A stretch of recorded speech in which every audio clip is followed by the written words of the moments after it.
Hey everyone, welcome to the first episode of my brand new show, Know Your History, and for the very first episode of this channel, I'm going to be talking about one of my favorite figures from American history, Frederick Douglass. If you don't know who Frederick Douglass is, prepare to be amazed at what you're about to learn regarding the incredible life and achievements of one of the most prolific social activists in American history. All of my sources and the script for this video are going to be in the description for your convenience if you're a student or if you just want to fact check me in general. Now without further ado, let's get into it. Frederick Douglass's given name at birth was Frederick Augustus Washington Bailey, and he was born in 1818 in Talbot County, Maryland, on the eastern shore of Chesapeake Bay. Born as a plantation slave, Frederick Douglass wrote several autobiographies depicting his experiences under chattel life and used his personal stories to become one of the most influential voices in the fight for abolitionism. He was also highly active in other important social movements such as women's rights, universal suffrage, the anti-lynching campaign, and Jim Crow. By the end of his life, he had given thousands of speeches where people would pay up to $150 fees to hear him speak in some of the most prestigious locations in the country. By current standards, $150 back then would have been equivalent to over $3,000 today.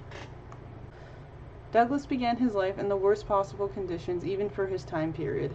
Most slaves came from two-parent, close-knit families whose strong relationships, in spite of their marriages not being legally recognized, proved to be a powerful coping mechanism for them as they dealt with the terrible circumstances of their bondage. Unfortunately, there were some who did not know their fathers because it wasn't unheard of for masters to abuse their female slaves.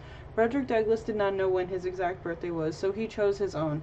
He decided to celebrate it on February 14th, Valentine's Day, which he chose because as a child his mother would often call him her little Valentine.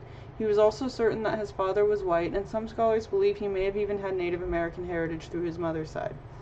Douglass's mother died when he was about 10, and shortly after he was sold to a different master. Against her husband's wishes, Douglass's new mistress began teaching him the alphabet when he was about 12 years old. He was also given lessons by other white children in his neighborhood.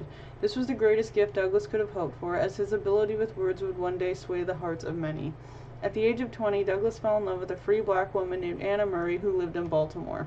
After 2 unsuccessful attempts, she assisted him in his escape, supplying him with cash and a sailor's uniform, as well as helping him to obtain the papers of a free black sailor.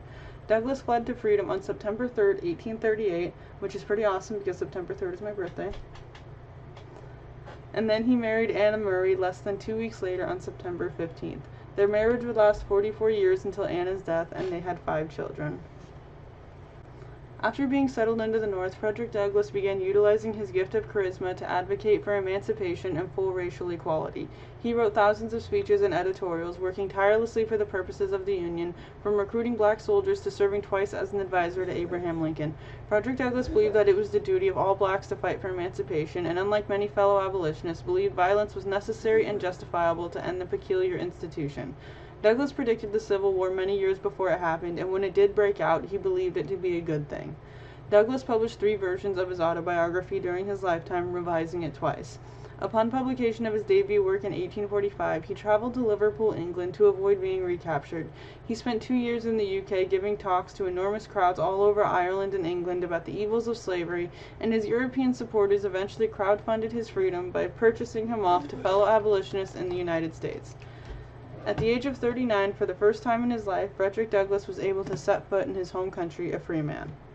Upon returning to the United States in 1847 with his newfound freedom, Frederick Douglass's activism went right back into full swing with the American abolitionist movement. Just 1 year later, in 1848, he would also become the only African-American man to attend the first Women's Rights Convention in Seneca Falls, New York, where he met with other famous activists such as Susan B. Anthony, Elizabeth Cady Stanton, and William Lloyd Garrison, all of whom were also abolitionists.